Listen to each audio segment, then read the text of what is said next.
어느덧 한 해의 3분의 1을 지났습니다. 주 9월로 들어섰네요. 코로나가 우리에게 찾아온 지 1년 8개월이 되었습니다. 기나긴 터널을 지나가고 있습니다. 이제 끝나는 문은 어디인지 아무도 모릅니다. 언제인지 우리 모두 아무도 장담할 수가 없습니다. 가봐야 알겠죠. 말씀을 생각하면서 교회를 한번 돌아보고 제 삶을 돌아보았습니다. 1971년에 1월 달에 우리 교회가 개척되어져서 소수의 무리들로 시작했습니다.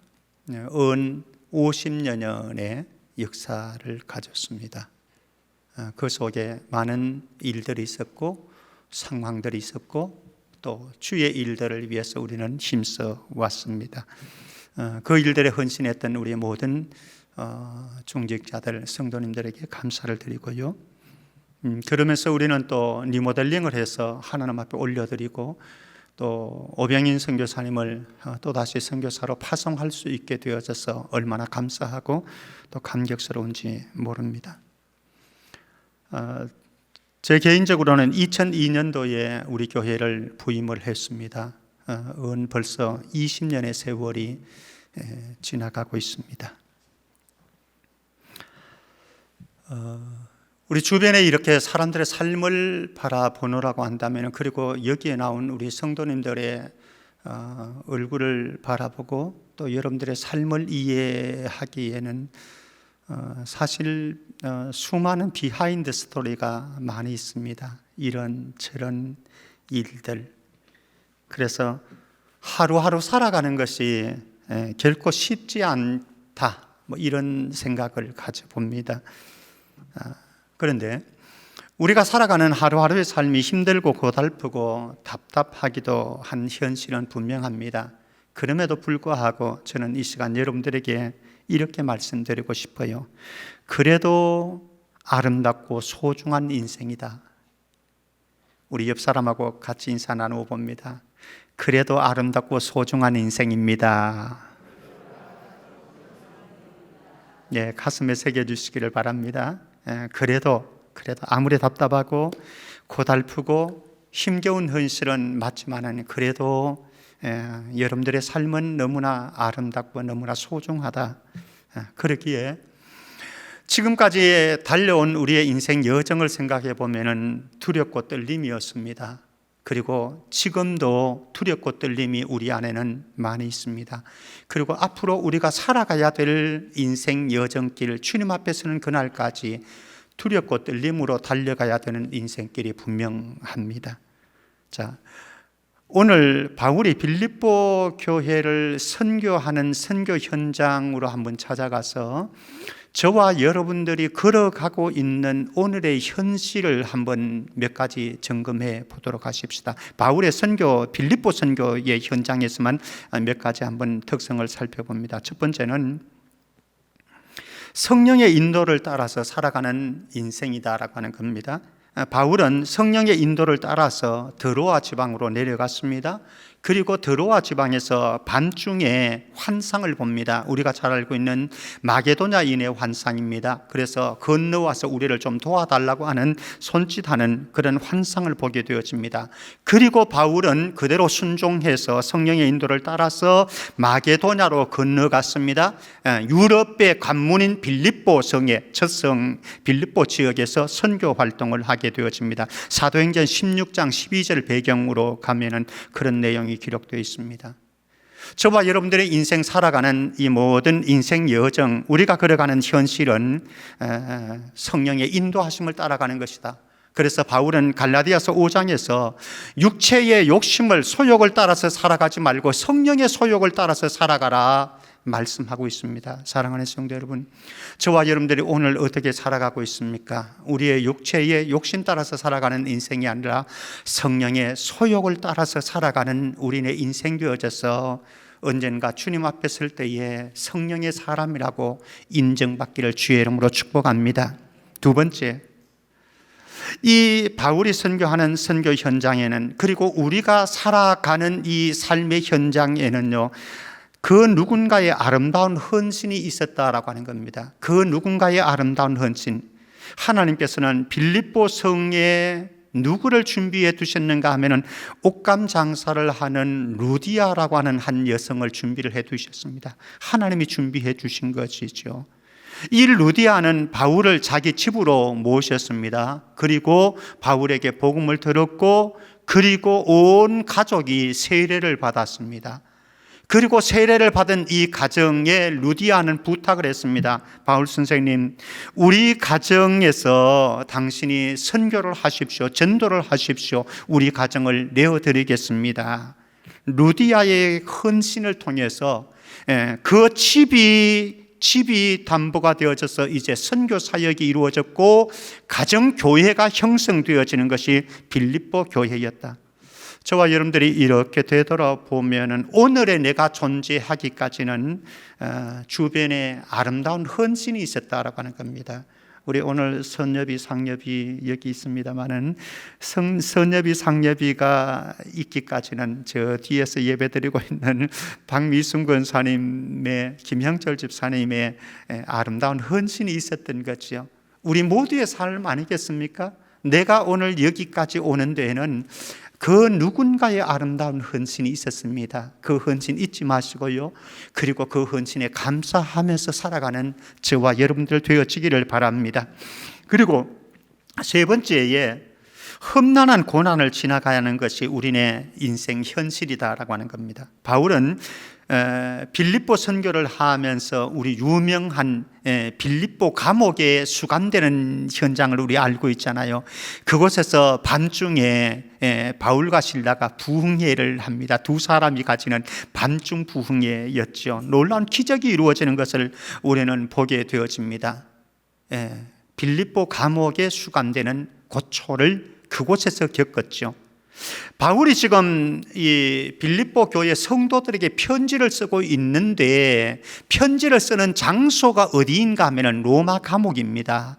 언제 죽을지 몰라요. 언제 순교로 자신의 인생을 끝내야 될지 아무도 장담할 수가 없는 그런 로마 감옥의 고통 속에서, 암담한 현실 속에서 이 편지를 쓰고 있는 거예요. 야곱이 애굽으로 내려가서 바로에게 그런 고백했지요. 내 인생길 험난한 세월을 살았습니다. 사실 여기에 계신 모든 성도들을 이렇게 보면은요, 정말 험악한 세월을 보냈죠. 아무것도 없이 숟가락 몽둥이 2개 가지고 출발한 여러분들의 가정들 대부분 아니었겠습니까? 그렇죠? 그렇게 출발해서 지금 여러분들이 이 자리에까지 와 계신 게요, 우리의 삶의 여정들을 바라보면은 정말 험악한 세월을 살아왔었고, 그리고 앞으로 우리가 살아가는 날들도 주님 앞에 서게 된 그날까지는 사실은 험악한 세월을 살아가야 되는 것이 우리의 인생이다. 그리고 마지막 네 번째로 또 우리의 인생의 현장은 어떤가 하면은요, 문제투성이 앞에 서 있다라고 하는 거예요. 문제투성이 앞에. 여기 빌립보 교회를 생각해 보면요, 빌립보 교회 안에는 1장에 가면은 바울의 지지하는 그런 사람들도 있었지만은 빌립보 교회 안에는 바울의 대적자들도 있었습니다. 그러니까 쉽지 않은 현실인 거죠. 그리고 1장 28절에서 30절 말씀으로 가게 되어지면 빌립보 교회 성도들이 어떤 형편에 있었느냐, 대적들로 인해서 두려움에 휩싸여 있었다라고 하는 겁니다. 사실은 우리도 삶을 살아갈 때에 수많은 이런저런 장애물들, 대적들로 인해서 두려움에 쌓일 때가 많지 않습니까? 빌립보 교회 성도들이 그러했다라고 하는 겁니다. 그리고 3장 2절 전후 배경을 가게 되어지면요, 빌립보 교회 안에 누가 들어갔는가 하면 유대 율법주의자들이 들어왔습니다. 그들은 율법을 강조했습니다. 혈통을 강조했습니다. 할례를 강조했습니다. 그러면서 교회를 위협하고 분열을 일으키는 유대 이단들인 거죠. 지금으로 본다면 신천지, 하나님의 교회 이런 것처럼 이단들이 교회 안에 침투해서 교회를 교란시키고 있는 상황입니다. 그리고 4장으로 넘어가면 4장 2절에 가면은 교회 안에 유오디아와 순두계라고 하는 여인들이 있었습니다. 이분들이 교회 안에 정말로 참 헌신을 많이 했고 봉사를 많이 했고 영향력 있는 사람들인데 이들 안에 서로 갈등이 생겼습니다. 이들이 다투었습니다. 그것이 교인들에게 파장이 되어가지고 교회 내에 파벌이 생기기 시작했습니다. 문제투성이 아닌가요? 그죠? 문제투성이. 사실 저와 여러분들 인생의 현장이 바로 이렇지 않습니까? 이런 문제 저런 문제로 어떤 가정에서는요 암과 투병하느라고 정신없습니다. 어떤 가정에서는요 자녀 문제로 정신없습니다. 어떤 가정에서는요 부부간에 맞지 않아서 서로 불편하고 힘들어하는 이런 가정도 많습니다. 만만치 않은 현실이 분명합니다. 그러나 살아내야 되는 것, 이것이 우리의 인생 아니겠습니까? 만만치 않은 현실은 맞아요. 그러나 살아내야 되는 것이 우리의 인생이라고 한다면 우리는 또 믿음으로 살아내 가야 되는 거죠. 저는 20년의 담임 목양의 그 길들을 한번 이렇게 되돌아보는 시간을 가졌습니다. 방송실을 한번 보여주실래요?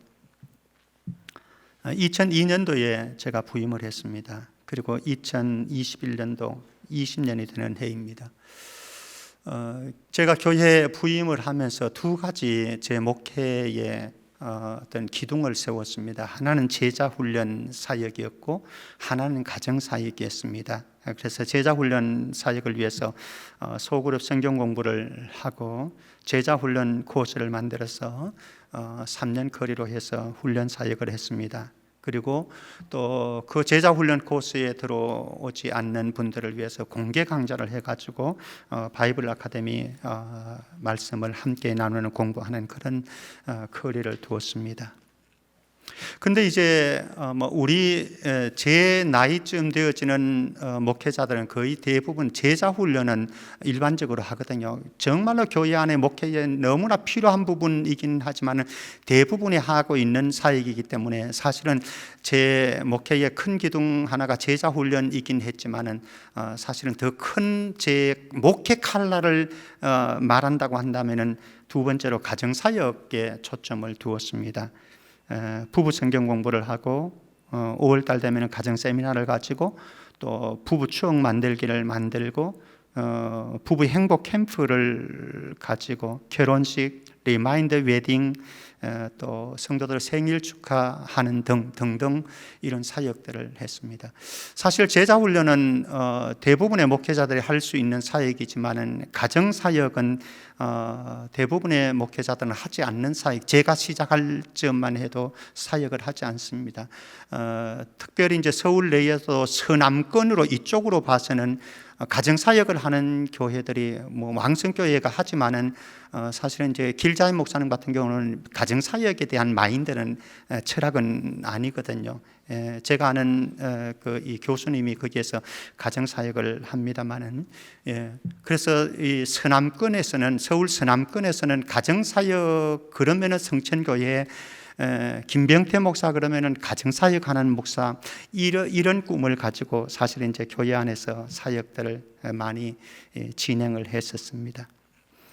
그리고 세 번째로 제가 초점을 두었던 사역들은 이제 장년 교육, 신임 서리집사 교육도 시작을 하고 피택자 교육은 대부분의 교회들이 피택자를 중직자를 세울 때 합니다만은 제가 황선호회를 이렇게 보더라도 우리 교회만큼 피택자 교육을 커리큘럼 있게 알차게 하는 교회는 사실 없었습니다. 그래서 노예 목사님들이 저한테 목사님 노예 차원에서 피택자들 좀 교육을 모아서 해주면 어떻습니까? 이런 부탁도 하고 그렇습니다만 어쨌든 피택자 교육에 초점을 많이 기울여 왔습니다.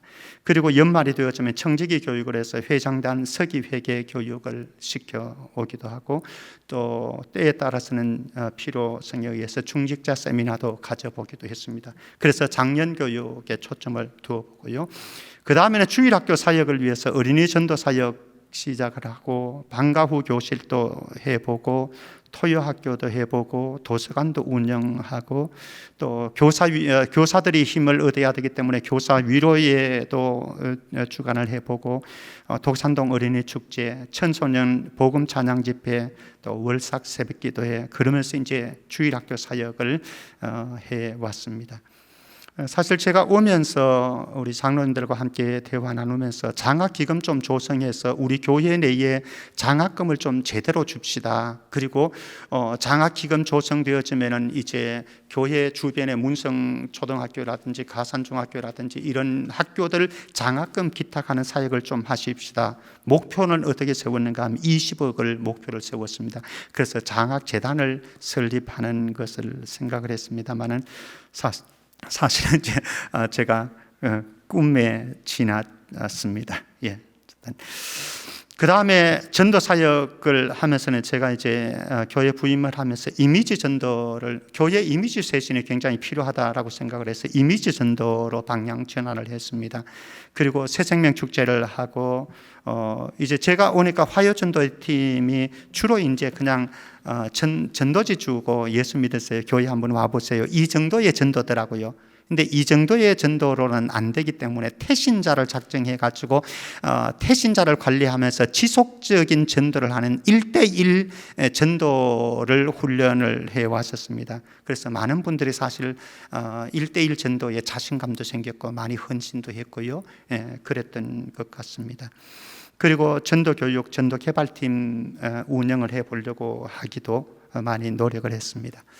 그 다음에 전도를 넘어서 이제 선교 사역으로는 해외 단기 선교를 제가 오면서부터 바로 시작을 했습니다. 그러면서 이제 저는 해외 단기 선교를 하는데 패밀리 개념으로 중등부에서 이 장로님들, 권사님들, 어른들까지 이렇게 패밀리 개념으로, 저는 가정 사역에 관심이 있는 사람이어서 가정 단위로 이렇게 생각을 하고 패밀리 개념으로 했습니다만은 최근에 몇 년에는 이제 방향 전환을 젊은이들의 필요 또 리드가 있어서 방향 전환을 조금 했습니다만은 어쨌든 단기 선교를 하고 낙도 선교 및 농어촌 선교를 주도했습니다. 그리고 서춘하 선교사님, 오병인 선교사님 선교사 파송을 하고 또 선교개발팀을 통한 선교사 지원 관리 사역도 해왔습니다. 지금은 사실 선교개발팀 멤버들이 다 흩어져 버렸는데요.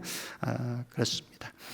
그 다음에 또 앞으로 이제 제가 앞으로 10년을 내다보면서 해야 될 기둥인데, 이것은 지역봉사 사역입니다. 호스피스 사역, 이미용 봉사, 긴급복구지원팀, 헌혈 및 장기기증운동, 바자회, 실버대학, 발사랑 봉사팀, 선한 사마리아인 사역, 반참 봉사, 지금도 하고 있는 사역도 있고 예전에 그냥 하다가 지금은 명맥을 유지하지 않는 사역들도 있고, 어쨌든 지역과 함께하는 교회, 동반자로 함께하는 교회라고 하는 측면에서 이제 앞으로 제 10년의 사역을 바라보면서 큰 기둥으로 삼으려고 하는 부분이 지역봉사 사역이기도 합니다.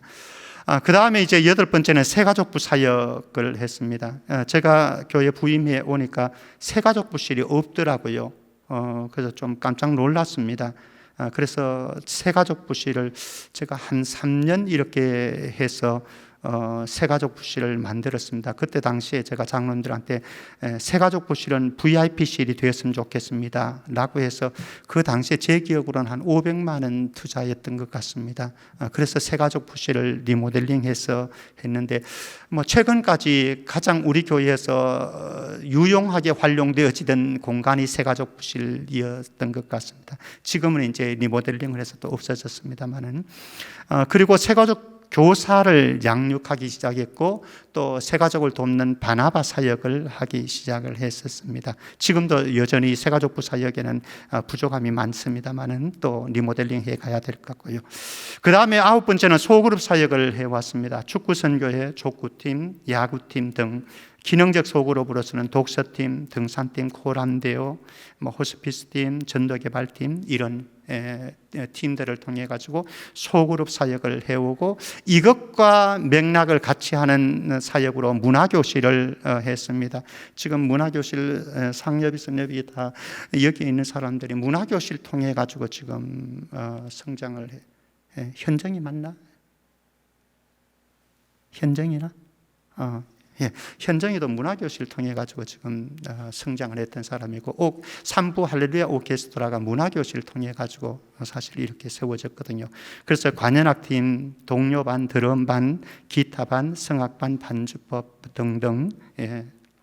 그리고 성도의 교제로서는 이제 제가 부임해서 성도들에게, 지금도 이제 이 김순애 집사님 하고 있습니다만은, 강단 헌화를 성도들을 생일자, 결혼기념일 이런 부분에 헌신하는 분들을 해서 좀 하도록 했는데, 지금도 명맥을 유지해 가고 있습니다. 그리고 제가 부임해서 몇 년 있다가 홈페이지를 제작을 좀 하고 또 주보를 제작했는데, 이제 그때 제작한 주보가 지금 계속 사용되어지고 있는, 한 번쯤은 더 새롭게 하고 싶은 욕심은 있습니다만은.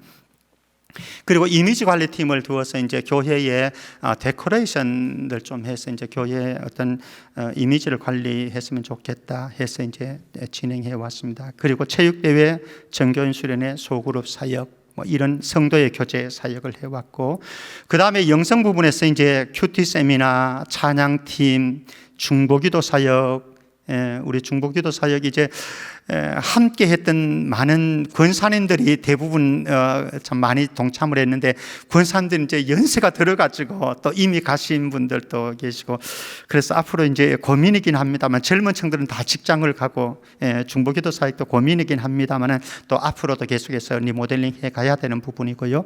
구역장 영성 훈련, 그리고 수요 여성기도회 등 영성 부분에서 또 나름 노력을 해왔습니다. 그리고 교회 리모델링 공사를 제가 이제 교회 지역 재개발, 재건축한다고 그래서 장로들하고 논의하면서 제가 이제 그 변호사를 한번 만나봤습니다. 강남에 가가지고 재건축을 할 때 어떻게 해야 되느냐라고 이제 상담을 하면서, 교회 기금이 없으면 재건축하는데 큰일 나겠더라고요. 그래서 장로들한테 30억을 목표로 해서 우리 기금, 건축기금 좀 조성해 나가십시다 라고 해서 이제 했었는데, 사실은 30억까지는 못 가고 뭐 한 20억 가까이 있는 재정으로 결국은 이제 우리가 리모델링을 이번에 하게 되어졌습니다. 그리고 제가 와서 2, 3년 후에 담임 목사 사택이, 여기 부목사님 사택이었는데 이제 제가 밖으로 나가서 현재의 사택 을 매입을 했습니다. 그리고 1차 리모델링, 2차 리모델링을 했고, 앞으로도 이제 3차 리모델링을 주차장 확보 내지는 이제 주택 추가 구입 이런 부분들이 남아 있습니다만은 현재는 조금 어려움은 있는 것 같습니다. 예. 20년의 목양 발자취를 이렇게 되돌아보면서 나름의 부끄러움 없이 달려오려고 애를 썼습니다마는 늘 부족하고 연약하고 어리석음이 많았다라는 생각이 들어지고, 나름대로 이제 열심히 하려고 애를 써 왔었지만은 함께 꿈을 꾸고 함께 동력하는 부분에서는 한계성이 좀 많았었다. 그래서 앞으로는 더 함께 꿈꾸어 가고 함께 동력을 하면서 우리 교회를 향한 하나님의 마음들을, 또 하나님의 비전들을 이루어가는 사역들을 앞으로 10년은 해야 되겠다, 이런 생각을 가지고 있고요. 앞으로 10년 우리 교회가 나아갈 방향들을 이렇게 잡으려고 할 때에 여전히 두렵고 떨리는 마음은 늘 제 안에 존재하고 있는 것 같습니다. 아마 여러분들 인생도 그러하겠지요. 그러나 이런 두렵고 떨리는 마음으로 우리가 한 걸음 한 걸음 다가갈 때에 결국 우리 앞에 어느 시점에 가서 어느 시점에 이제 우리는 서게 되겠죠. 우리의 인생이 끝나기도 하고 그렇게 되겠죠. 그날 아름다운 날을 맞이했으면 좋겠다. 여러분들 개인적으로도 올 한 해도 12월 달을 향해서 아름다운 날을 맞이하기 위해서 지금 점검해 갔으면 좋겠고요. 그리고 저와 여러분들의 개인적인 인생을 바라볼 때도 우리의 인생 종착역에 도착할 때 아름다운 날로 장식하기 위해서 저는 몇 가지 빌립보 교회 성도들을 향한 바울의 권면을 통해 가지고 몇 가지 질문을 던져보려고 합니다. 그래서 아름다운 날을 위해 던진 질문들 몇 가지 봅니다. 12절 말씀 첫 번째 질문입니다. 12절 말씀. 그러므로 나의 사랑하는 자들아, 너희가 나 있을 때뿐 아니라 더욱 지금 나 없을 때에도 항상 복종하여 두렵고 떨림으로 너희 구원을 이루라. 이렇게 말씀합니다. 질문, 첫 번째 질문입니다. 여러분들에게 던져 주십시오. 두렵고 떨림으로 구원을 이루어가고 있는가라고 하는 겁니다. 두렵고 떨림으로 구원을 이루어가고 있는가. 여기 구원에다가 인생이라고 바꾸어도 좋겠습니다. 두렵고 떨림으로 인생을 이루어가고 있는가. 하나님의 구원은요, 이미 우리에게 이루어졌습니다. 천국은 이미 우리에게 다가왔습니다. 그러나 아직까지 구원은 완성되지 않았고, 그리고 천국은 완성되지 않았습니다. 우리는 이미와 아직 사이에 지금 긴장관계 속에서 살아가고 있는데, 그 속에 우리에게 끊임없이 가져야 되는 마음은 두렵고 떨림으로 하나님이 무서워서 두렵고 떨리는 것이 아니라 내가 너무나 부족한 존재이기 때문에, 연약한 존재이기 때문에, 어리석은 존재이기 때문에, 그리고 나에게 하나님의 뜻을 분별할 수 있는 분별력과 지혜가 부족하기 때문에, 그리고 마지막 구원에 이를 때까지 나에게 순종함과 복종함이 부족하기 때문에, 그래서 두렵고 떨리는 마음으로 한순간 한순간 매일매일의 삶을 경영해 갈 때에 언젠가 우리에게는 아름다운 날이 다가오지 않겠는가. 첫 번째 질문, 두렵고 떨림으로 구원을, 인생을 이루고 있습니까? 두 번째 질문입니다. 12절 말씀 다시 한번 보게 되어지면요, 그러므로 나의 사랑하는 자들아, 너희가 나 있을 때뿐 아니라, 여기에 초점이 있습니다. 나 있을 때뿐 아니라 더욱 지금 나 없을 때에도 항상 복종하여 두렵고 떨림으로 너희 구원을 이루라. 늘 하나님 앞에 살아가는가? 라고 하는 질문입니다. 늘 하나님 앞에 고람되온 거죠. 고람되온. 바울은 빌립보 성도들에게 자신이 그들과 함께 있을 때뿐 아니라, 빌립보 교회의 성도들과 함께 있을 때뿐 아니라 지금 로마 감옥인데 내가 없을 때에도 너희들이 너희 구원을 이루어 가라 당부를 하고 있습니다. 우리는 사실 살아가는 동안 누구가 보는 눈앞에서는 정직하게 살아가려고 하고, 또 거룩하게 살아가려고 하고, 또 주님이 기뻐하는 삶을 살아가려고 합니다마는, 사람들의 눈이 없을 때에 우리는 우리의 삶이 흐트러지는 것, 동기가 흐트러지는 것을 우리는 나 자신부터 잘 알고 있습니다. 그런데 오늘 중요한 것은 이것입니다. 누가 보든지 누가 보지 않든지, 누가 있든지 누가 없든지 간에 상관없이 나는 항상 하나님 앞에 서 있는 거예요. 하나님 앞에 코람대오로. 요셉이 그랬지 않습니까? 사람들이 두려운 것이 아니라 하나님이 두려워서 범죄를 못하는 요셉처럼 우리가 그렇게 하나님 앞에서 살아가는 인생. 세 번째 질문 던집니다. 13절 말씀 보면은요, 너희 안에서 행하시는 이는 하나님이시니 자기의 기쁘신 뜻을 위하여 너희에게 소원을 두고 행하게 하셨다 말씀합니다. 전 질문 던집니다. 내 안에서 행하시는 이가 누군가라고 하는 겁니다. 여러분들 안에서 행하는 이가 누군가라고 하는 겁니다. 많은 사람들은요, 내 인생은 내 것이라고 생각합니다. 내가 내 인생의 주인 노릇합니다. 그래서 내 마음대로, 내 감정대로, 내 생각대로, 내가 판단하는 대로 그렇게 인생을 이끌어 갑니다. 아니 옳시다.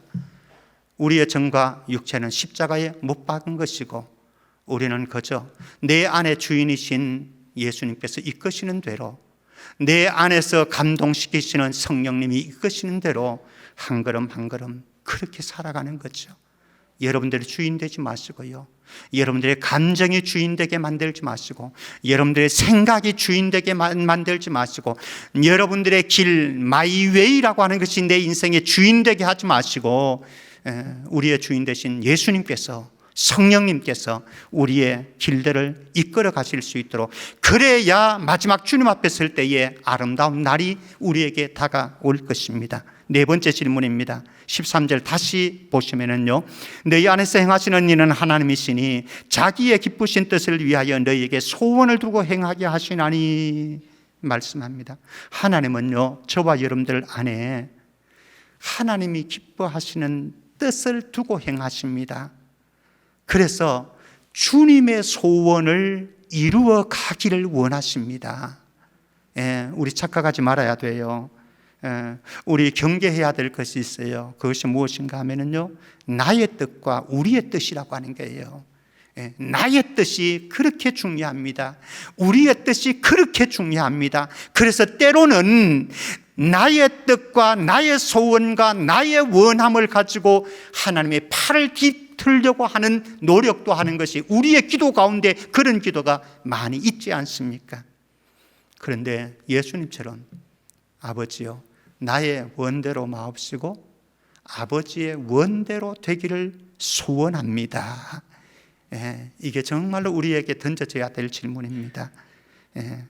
하나님의 뜻을 따르고자 하는 열망이 있습니까? 하나님의 뜻을 따르고자 하는 열망이 여러분들 안에 있습니까? 라고 하는 것. 마지막 5번째 질문 있습니다. 14절 말씀. 모든 일을 원망과 시비가 없이 하라 말씀합니다. 원망과 시비의 소용돌이에 휘말리지 않고 있는가라고 하는 거예요. 우리 가정들을 들어가 보면은요, 부부 간에도 원망과 시비가 불평이 너무 많아요. 그러니까 아름다운 부부, 행복한 부부가 안 돼요. 부모와 자식 간에도 원망과 시비가 불평이 너무 많아요. 교회 안에도 원망과 시비와 불평이 있을 수가 있습니다. 그러면요, 공동체의 화목이 깨뜨려지고 공동체의 연합과 일체감이 깨뜨려지는 게예요. 그래서 우리는 원망과 시비의 소용돌이에 휘말리지 않아야 됩니다. 사탄은 계속해서 우리의 가정에서, 우리의 공동체 생활 속에서 원망과 시비를 불러일으킵니다. 이스라엘 백성들을 40년 광야 생활을 보십시오. 끊임없이 원망과 불평과 시기와 하나님을 향한 대적들이 일어나지 않았습니까? 우리 안에도 얼마든지 일어날 수 있다. 그것들을 우리가 통제하고 믿음으로 극복해 나갈 때에 우리의 삶 어느 정점에 가서는 아름다운 날이 우리에게 선물로 다가올 것이다. 저와 여러분들 모두가, 그리고 우리 성천교회 공동체가 정말로 어느 정점에 가서는 아름다운 날을, 아름다운 인생을 그려내는 은혜가 있기를 주의 이름으로 축원합니다. 마지막 3가지 인생 고백 함께 나누면서 말씀 맺겠습니다. 지금까지 여러분들 살아오신다고 많이 힘들었죠. 그리고 지금도 또 고생하고 계시죠. 감사합니다. 그래도 열심히 살아주셔서 감사하고요. 사실 어떤 차원에서 생각하면 앞으로 살아갈 여러분들의 남은 세월들도 만만치 않습니다. 또 막막합니다. 그리고 답답합니다. 코로나19 시작되어진 지 벌써 18개월이 1년 8개월이 되었습니다. 언제 끝날지도 모릅니다. 문이 어디에 출입이 나가는 문이 있는지 우리는 장담할 수도 없습니다. 그런데 가만히 생각해 보면요, 막막하고 힘들었던 시절이 분명하지만 그 시절이 우리에게 있지만, 그런데 그 시절을 지나면서 또 지나가서 우리가 한번 이렇게 되돌아보면은 3가지 고백이 우리 입술에서 나오더라라고 하는 겁니다. 저도 짧은 인생 한번 이렇게 돌아보았습니다. 그런데 그 속에서 3가지 고백이 내 마음속에 다가와서 말씀을 함께 나누, 아마 여러분들도 동의가 되어지리라고 생각합니다. 첫 번째는 창세기 22장 14절 말씀 배경으로 보면은요, 우리가 살아가는 현실 속에서요, 말도 안 되는 현실을 맞이하게 됩니다. 여기 말도 안 되는 현실이라고 하는 건 어떤 것인가 하면은요, 아브라함에게는 눈에 넣어도 아프지 않을 아들 이삭을 하나님께서 번제물로 드리라고 하는 거예요. 말도 안 되는 요구인 거죠. 근데 우리도 삶을 살아가다 보면은 때로는 말도 안 되는 현실 앞에 봉착하게 되어지는 경우가 참 많잖아요. 참 많거든요. 그런데 중요한 것은 그런 삶의 현실 속에서 우리에게 고백하게 하게 하는 것이 있는데, 창세기 22장 14절에 아브라함이 그 땅 이름을 여호와 이레라 하였으므로 오늘날까지 사람들이 이르기를 여호와의 산에서 준비되리라 하더라. 여호와 이레, 여호와 이레. 무엇입니까? 하나님께서 다 준비하신다라고 하는 거예요. 하나님께서 다 준비하셨더라. 사실 짧은 인생, 제가 이제 내년이면 60이 되어집니다. 우여곡절 많았습니다. 험난한 세월들이 많았습니다. 때로는 반잠을 이루지 못하는 순간들도 많았습니다. 그런데 가만히 되돌아보면은요, 여호와 이레였습니다. 하나님께서 다 준비해 가고 계셨습니다. 여러분들 생에도 그러한 줄로 믿고, 또 앞으로 여러분들이 살아갈 날도 여호와의 이레의 축복이 있기를 주의 이름으로 축복합니다. 두 번째 고백이 있습니다. 사무엘상 7장 12절 말씀 배경으로 보게 되어지면요, 어떤 배경을 가지고 있는가 하면요, 블레셋과의 적군과의 싸움이, 전쟁이 이루어지는 상황입니다. 사실 저와 여러분들이 살아가는 인생 현장도 치열한 싸움의 현장 아니겠습니까? 여러분들이 지금 삶을 살아가는 여러분들의 하루하루가 치열한 전쟁과 싸움 속에서 살아가는 거예요. 남은 인생, 우리가 걸어가야 될 인생도 그런 것이죠. 그런데 그런 치열한 싸움의 현장 속에서 우리에게 고백되어지는 고백이 있는데 무엇인가 하면요, 사무엘상 7장 12절 말씀, 사무엘이 돌을 취하여 미스바 세사에 세워 이르되 여호와께서 여기까지 우리를 도우셨다 하고 그 이름을 에벤네셀이라 하니라. 에벤네셀이 무엇입니까? 여호와께서 여기까지 우리를 도와주셨습니다. 사실 되돌아보면 그것 아닙니까? 우리의 힘으로 능력으로 살아온 것 없잖아요. 하나님께서 우리를 여기까지 도와주셔서, 그래서 그 싸움 전쟁 속에서도 우리는 순간순간 승리해 왔었고 여기까지 올 수 있었어요. 마지막 신앙 고백입니다. 저는 제 인생, 개인적으로 제 인생 고백에 가장 중요한 고백이고 늘 하는 고백이 이것입니다. 무엇인가 하면 고린도전서 15장 10절 말씀입니다. 그러나 내가 나된 것은 하나님의 은혜로 된 것이니 내게 주신 그의 은혜가 헛되지 아니하여 내가 모든 사도보다 더 많이 수고하였으나 내가 한 것이 아니요 오직 나와 함께 하신 하나님의 은혜로다.